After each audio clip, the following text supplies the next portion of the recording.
আমার মেয়ের হচ্ছে স্কুলে হাতের কাজ দিয়েছে, সেটার পিছনে আজকে আমি সারাদিন লেগে পড়েছি। না না, সারাদিন না, বিকাল থেকে করছি। অনেক খাটাখাটনির পর এই জিনিসটা আমি তৈরি করেছি, দেখো। তো এটা হচ্ছে ওয়াল শোপিস স্কুলে দেখানোর জন্য। তো কেমন হয়েছে একটু তোমরা সবাই কমেন্টে বলো। আর এখন তো বাচ্চাদের স্কুলের কাজ মানে মায়ের চিন্তা না, মাকে রাত জেগে জেগে কাজ কাজ ফেলে এই সব কাজ করতে হয়, যেগুলো পারে না সেগুলো দিয়ে দেয়। তোমাদেরও নিশ্চয়ই আমার মতোই অবস্থা। দেখো এটা না, প্রথমের দিকে ভিডিও করতে আমি ভুলে গেছিলাম।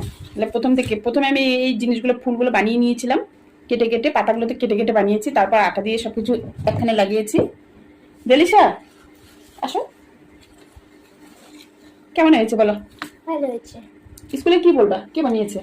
আমি। বলবা যে আমি আমি বানিয়েছি, আমার মা হেল্প করেছে, আমার মা বানিয়েছে বেশি, আমি তো পারছি না বানাতে, এরকম বলবা। হ্যাঁ, দেখাবা স্যারকে, বলবা যে আমার মাও বানিয়েছে, আমিও, দুজনেই আমরা বানিয়েছি। হ্যাঁ, আমার মেয়েও আমাকে হেল্প করেছিল, ও পাতাগুলো ও বানিয়েছিল, আমি শুধু আঠা দিয়ে লাগিয়েছি সুন্দর করে। কেমন হয়েছে?